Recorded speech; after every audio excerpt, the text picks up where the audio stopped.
Okay, hi guys, welcome back to my channel. Like, subscribe, comment, share, turn on notifications, all that stuff. Obviously the main aim of these videos is to get my message out there regarding my life story and some of the issues that I think kind of affect everybody who's involved. And I think the more support these videos get is the more support some vulnerable people will get, and hopefully empower a lot of people currently suffering or struggling with abuse and abusive narcissistic situations to get the help they need and get up out of those situations. So please do get to tapping for me. I basically today was like unsure of what I wanted to talk about, because I started with like my daughter's dad, and then I went on to the court case, and I did make mention that there will be part 2s and probably 3s and 4s and the rest of it to all of those videos. But I've sort of been mulling it over, and I'm like, there's so much that needs to be uncovered, and I want to get a lot of the characters involved in into the discussion as quickly as I can, so that when I'm telling the stories I can tell them faster. So I know we've got P, we've got M, and we've got C. Okay, P is the baby, is the mum that claimed to be my mum, who refused the DNA test and who I've lost contact with. M is her son, another victim, but also somebody who turned around and tried to victimize me on multiple occasions. You can see some of his comments on my videos, even when we're on seriously bad terms, and I think it's bullying. And we've got C, which is my daughter's father, and another person who got caught up in trying to abuse me, or may have intentionally started a relationship with me to abuse me.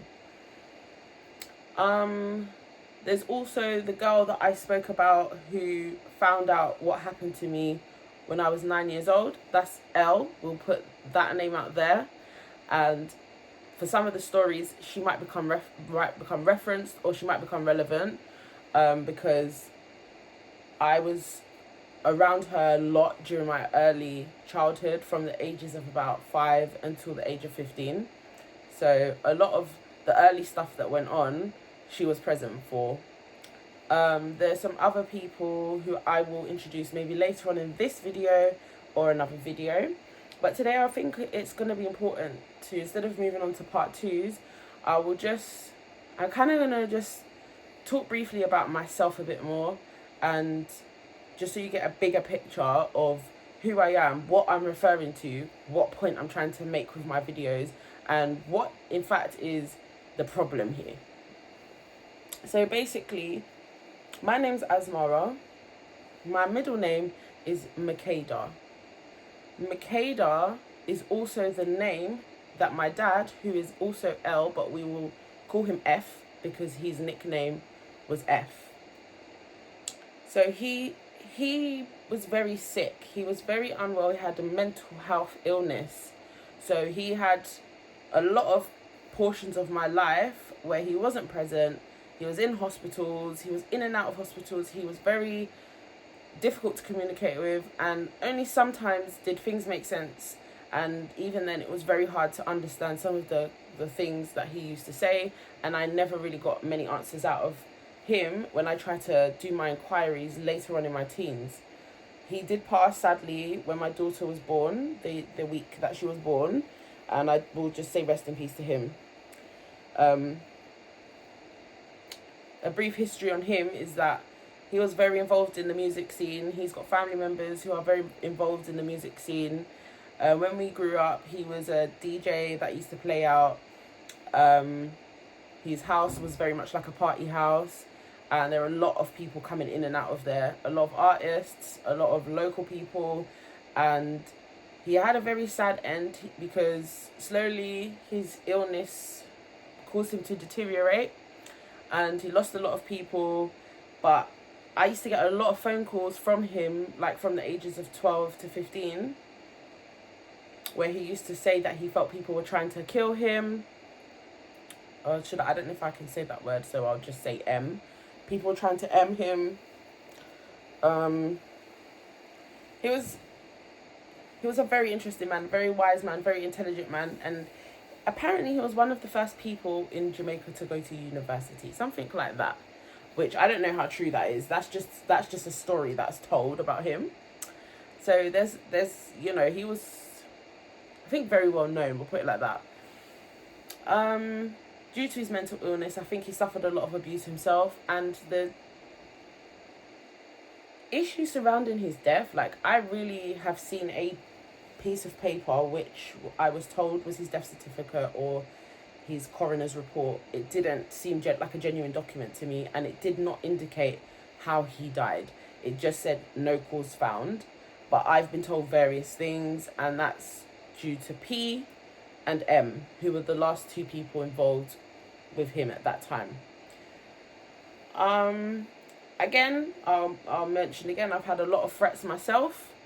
I've had a lot of people attempt to harm me. A lot of the time, I genuinely have no idea what I have done when somebody will try to literally attack me. And when I ask them what I've done, I will often be met with, like, very, like, trance-like, or very, like, I don't know, just responses that don't add up. I'm not going to talk too much about that now, because that is a whole video in itself. More about me is that I don't have a birth record, so I don't entirely know I'm not entirely sure where I was born, who I was born to. My first records that I know are from the age of 2. I've never seen a baby picture of myself, even though I grew up with P my whole life. When I tried to discuss with her, like, how I was born, where I was born, the stories always would be a little bit nonsensical, and you could always tell that she was trying to put me off from asking. So I did eventually give up asking her. My first sort of memories are from, like, toddler age. There was a lot of kids in F's house, which is my dad, who, again, I say that word lightly because I don't know for sure by DNA whether we're related, and none of his family members have allowed me to perform the DNA test with them, so I don't entirely know. Anyway, we grew up with a lot of people, a lot of kids around. Some of them we knew as brothers and sisters. You know, I think there's, like, some other videos on Rastafarianism, and a lot of Rastafarian people will tell you, like, we treat each other as brothers and sisters from the age of children. So you really don't know any better until your parents say, look, you're not blood related to them or whatever. But I grew up thinking I had, like, 7, 8, 9, 10 siblings, all of which I've lost complete contact with. I've never understood why they will, like, start conversations with me, and one day I would like to post these receipts, and then I'll either get abuse off of them, or perhaps they'll just stop talking to me. And obviously I've come to realise it's because there's a lot of controversy surrounding my paternity, my maternity, so it's uncomfortable for them, is what I think. You know, this is without having any answers. I'm sure that they can view these videos if they want. They can comment. They're free to DM me. They're free to clarify things, make things make sense. There are a lot of them who are on social media and some of them who aren't.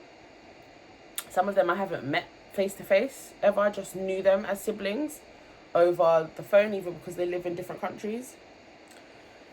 Anyway, messy side of things. But more about me is that from the age of about 3, I start to remember, like, growing up in Brixton, and I have a very vague memory of P, which is not as a mum, strangely, and it's one that I pushed to the back of my head throughout my childhood, and now I'm like, I don't think I knew her as my mum. I'm not entirely sure, but I know that I have this vague memory of being introduced to M and being told, you're going to stay in this room now with him, because your dad's not well, so you can't stay there. We're not going to be living there. You're gonna stay in this room with M. So we shared a room for a while.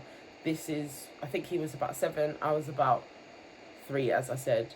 And around this time, E, who is the abuser, who's been jailed, by the time he became present in that household, I think we were about between the ages of 3 and 4, but there were also lots of other men and women from the local area in Brixton, because it was my dad sort of lived like here, and the other house was sort of like down here in a block of flats, and so I think everybody knew each other. We didn't have the best upbringing. I don't recall like birthdays and things like that. You know, I'm not gonna go too much into it at this point, but you know, we didn't have the best upbringing.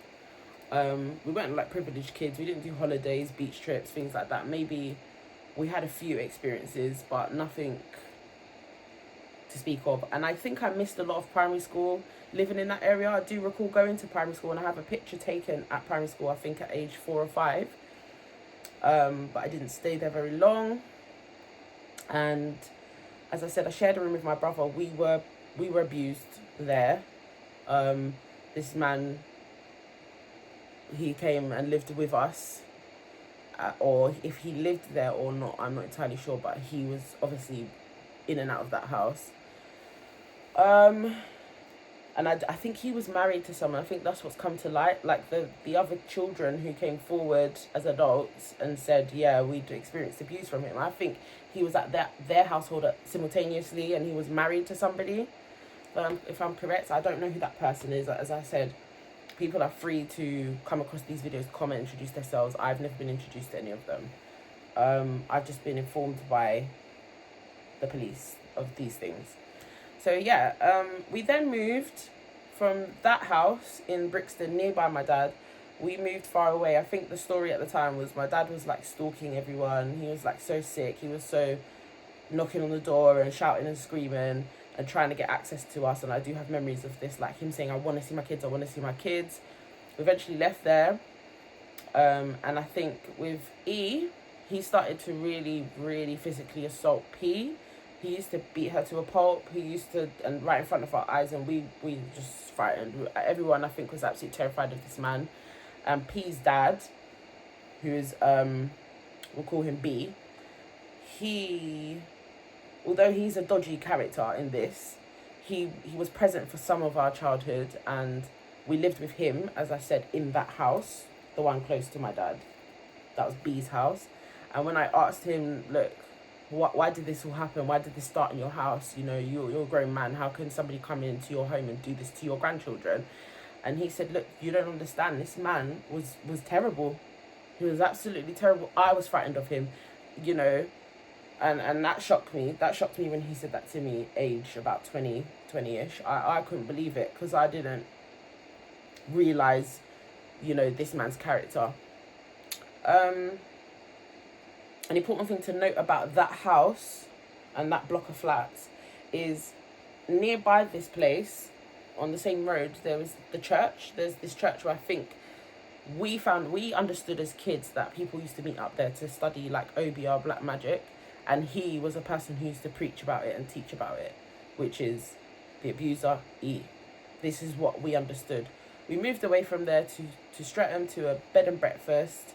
We were there for about a year, and apparently he wasn't allowed to stay there, so we didn't have to suffer abuse for that period of time.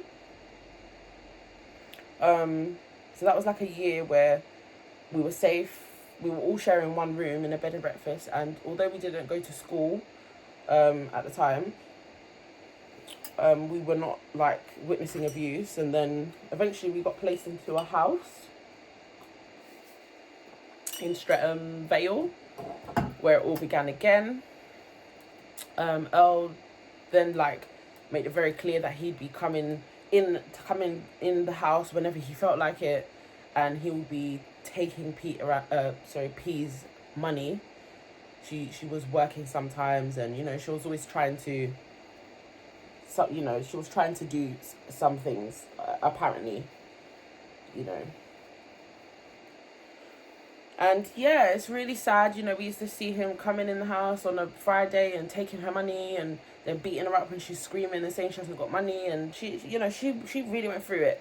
And it's understood that this man was a menace. It's understood that this man wasn't just terrorizing one household and one set of people. He was doing this everywhere. And it's understood that he had supporters. And I don't know how many people knew what he was really like and what he was really doing. But I do believe we were introduced to more than one group of, what do they call them? PDF files.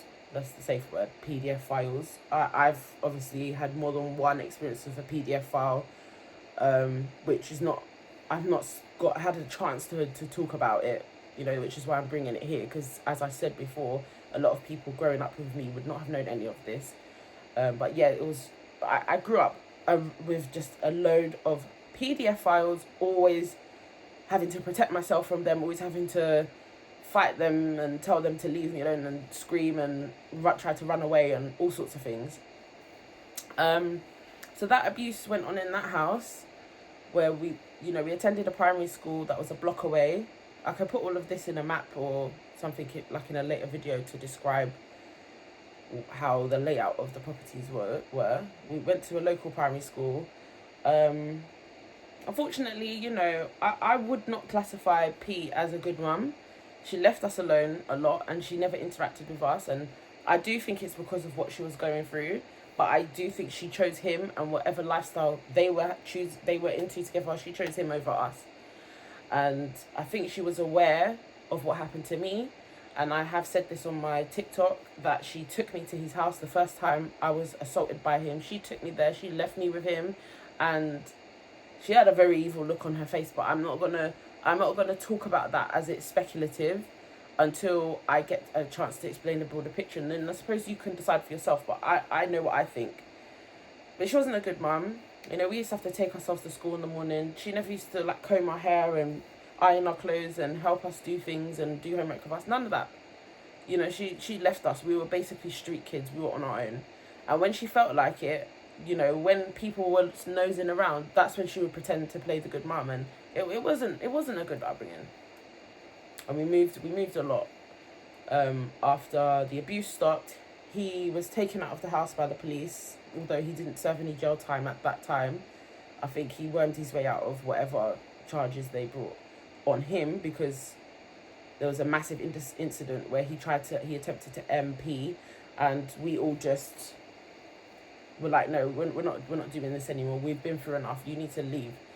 You know, we're all coming into our teens, and which is me and the two boys that were in the house at the time, we're all siblings. We just all had enough, you know. He got taken out of the house, and we never saw him again in that way, like living with us or approaching us. We had him following us around a lot, like around the streets. He would stalk us. Like, we would go to the park and people would be like, look, why is he sitting there? He's been following you. You know, we went through a lot afterwards, but he never actually had the guts to try to come back into our lives, and which was brilliant. I went through to a secondary school that I didn't really want to go to. It wasn't my choice to go to. It was a very rough school. We were given like the status of the worst secondary school in London, or within the borough. We were on the BBC, and that was within like the first week of starting secondary school. The BBC News were in, pointing cameras, talking about this is the worst school. What's the head teacher going to do to fix things? And I was all standing there looking with her like, what are you going to do? Because I don't even want to be here, you know. But I got through. I actually had a brilliant experience at that school. I won't lie to you.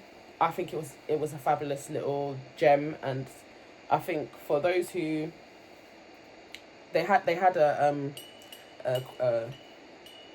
theme. Their theme was like determination to achieve and all the rest of it. And I think it really made sense. If you really wanted it for yourself, they really would support you.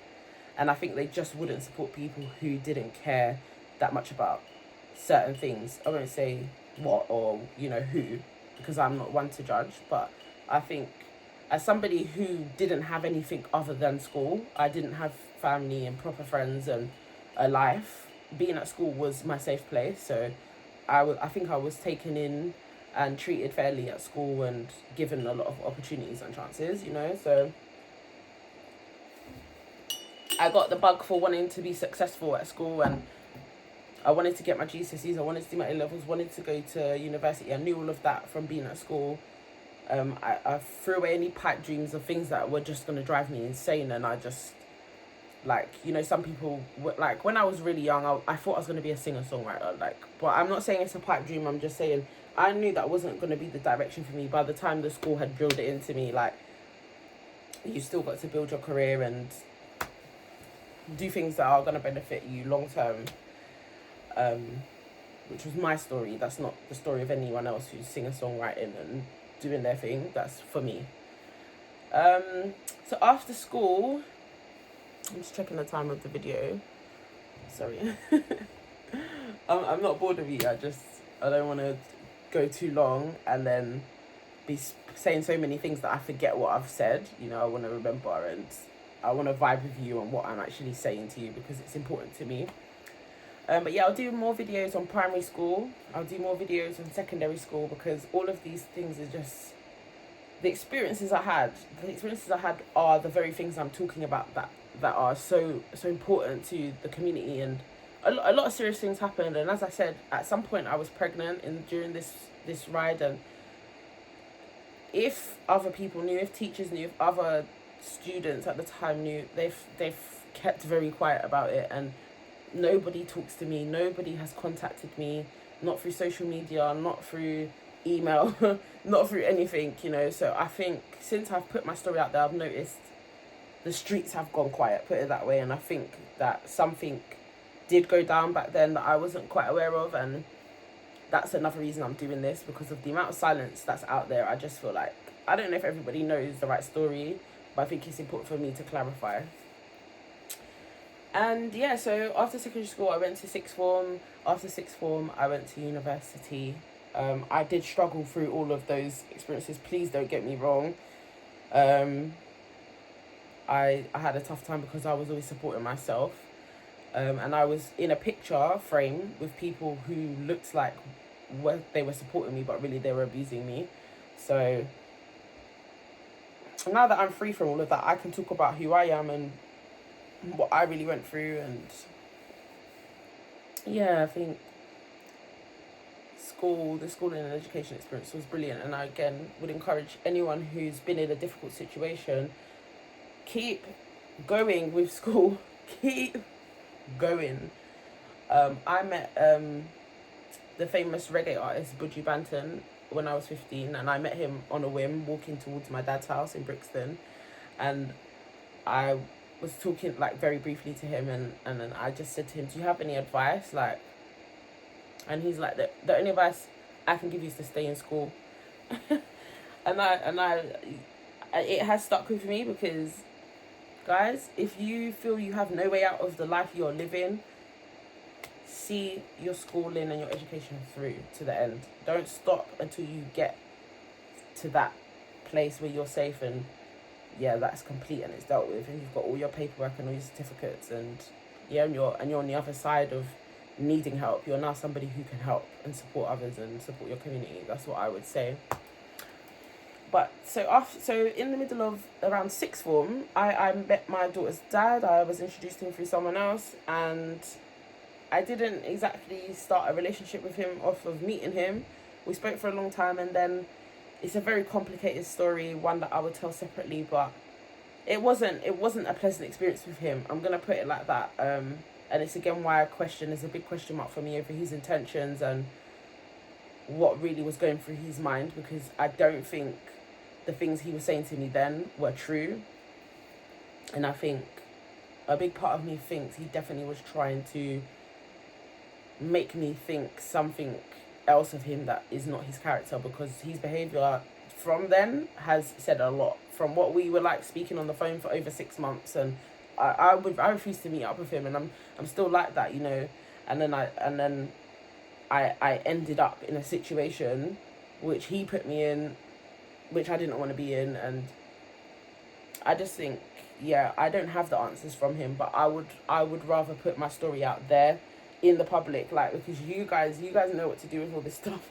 You guys hear all of this and it makes sense to you. It's black and white to you. And sometimes when you're stuck in it and you're trying to get yourself out of it, like, you're going mulling over things for years. You say it to the right person and they're just like, oh, well, it's clearly this. And that's why I need to, get it out as well, because I think it's going to be a bit of a therapy in a way. But yeah, I don't have many relationship stories to tell, so I don't think you're going to get any of that juicy stuff. If you're here for that, then you're not going to get much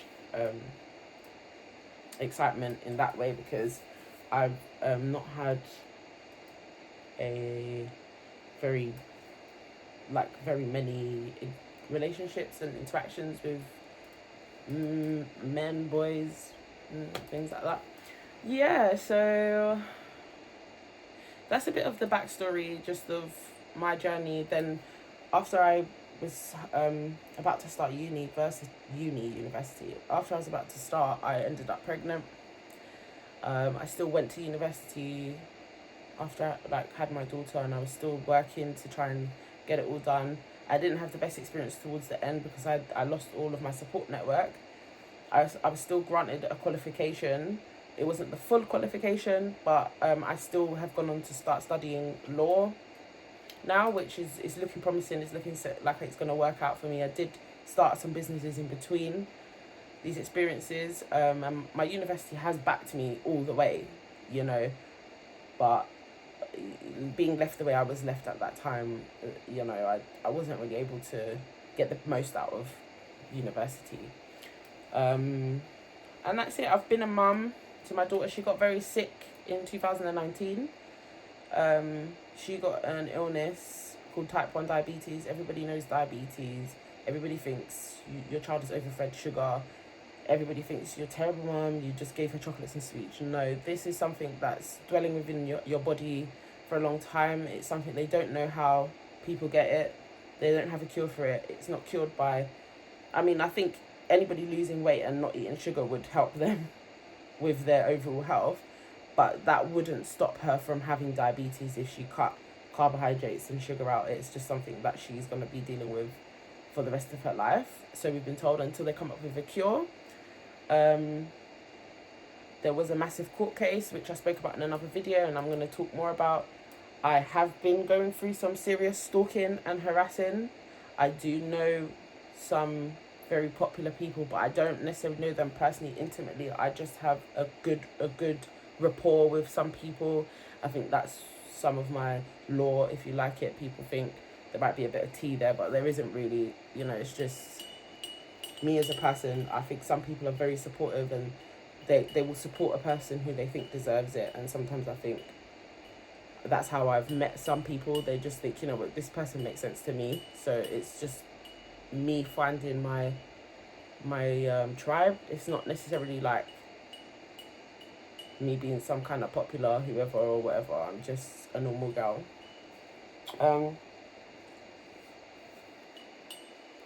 I have always been an entertainer, like a singer and a dancer, like on a more professional scale, but I've never pursued it to that extent. It was something they picked up on in my secondary school, and I had a few opportunities there.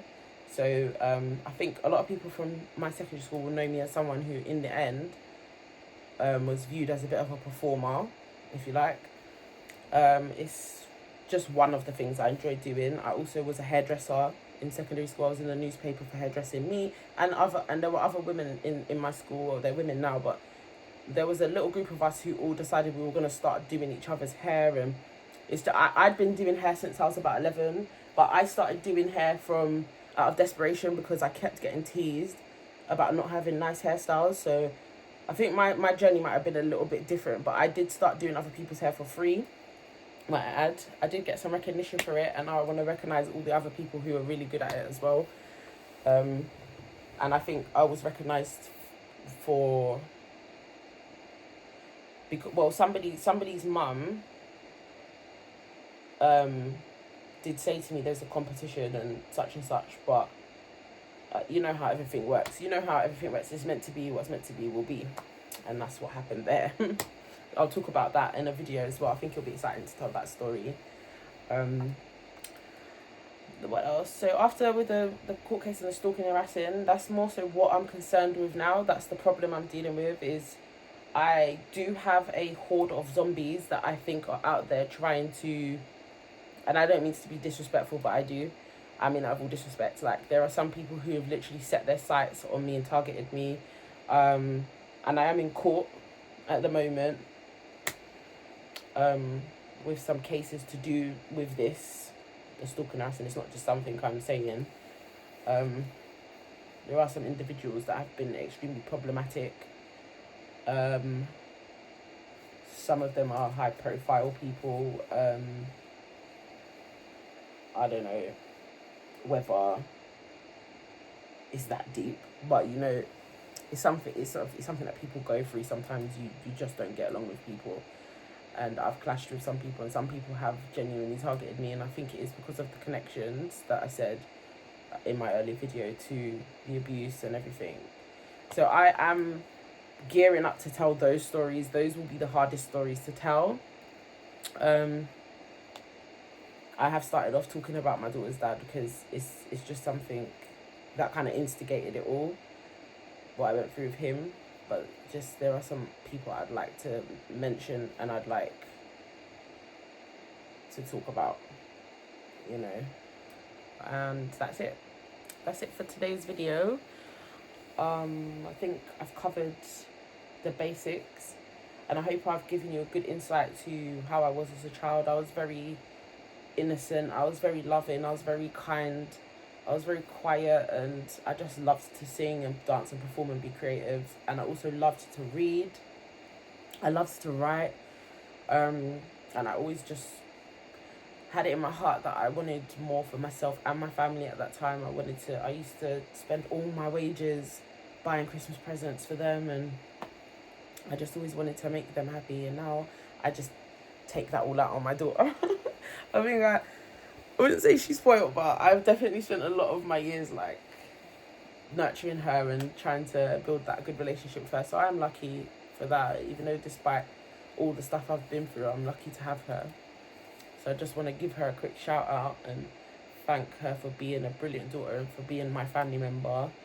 And we literally spent her home education years. We home educated for a few years in primary school, and we just giggled every single day. You can ask her. She's revising right now, but we literally giggled every single day, and it was the best time of our lives. And then, you know, she's a bit aware of some of the stuff that goes on, but as I said, it's hard to describe it. It exists in a very strange part of my life, which I refuse to acknowledge, but it is there and it does need addressing. And I do like to keep myself to myself. I am more of a homebody. I am more of a introvert, and that would be why I haven't really spoken much on social media platforms and been open with people.